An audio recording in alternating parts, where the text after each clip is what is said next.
Hi, it's Michelle Turner from Movement Lesson, and there have been a lot of comments off of a video that I did about what is an autistic stim. A lot of adults or near adults do stim. No offense, most of you can't even have a conversation anymore without even putting down your phone. And that's a whole nother conversation. But we're allowing certain things to interfere with our lives. So, and then this is the way of looking at that. First of all, one, can you stop? If I look at you and say, please don't do that. If you're doing, if you're sitting here and you're talking and your mom or somebody just says, stop, calm down, whatever they want to say, is that okay with you?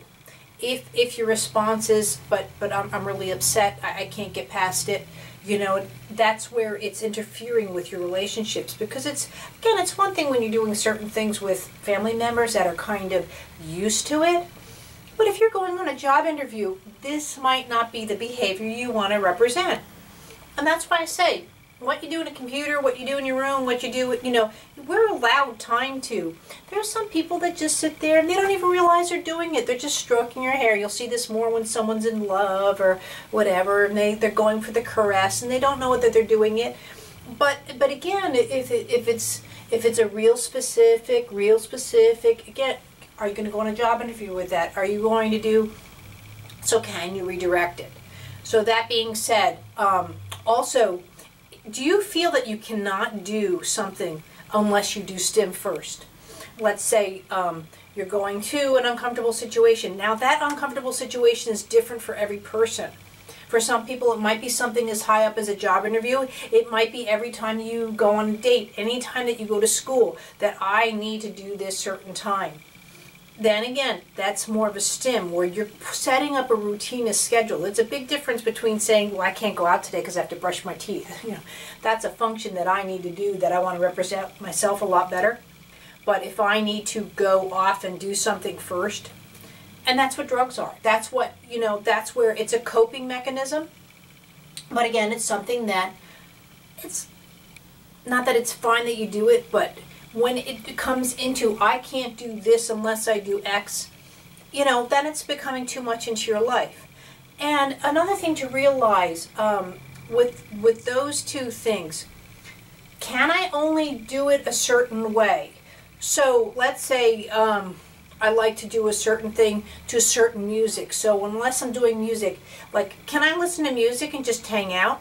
Let's say at church or at Starbucks or something, that's okay?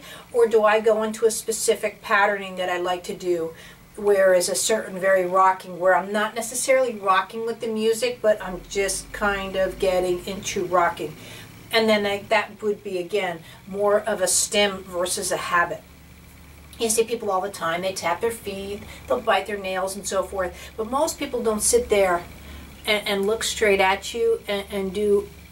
Those are coping things that need to be redirected or thought about. And a lot of times people are just totally unconscious when they're doing something like this. They don't realize they're doing it. They don't know it's interfering with their lives. And sometimes it takes someone else saying, you might want to not do that. And again, there's private time. We all have private times. Everything that I do out in private, I don't sit there and put on a video camera and then that's okay. That's why we become adults. We get to censor our emotion. There are times when we do a certain emotion, and there's other times we do another certain emotions. I'm not going to be low-key all the time. If I go to a basketball game, I'm going to get with it, or whatever it might be. If I'm with my 5-year-old, I'm going to act a certain way versus with my 15-year-old. Is certainly not going to want hugs and kisses after a big game. So, there are ways that we, again, as adults, start changing our behaviors. And that's something to look at if you're questioning or not, if it's a stim or not. The cell phone thing, that's a whole other topic, and we're going to get to that because that's getting a little ridiculous too. But thanks.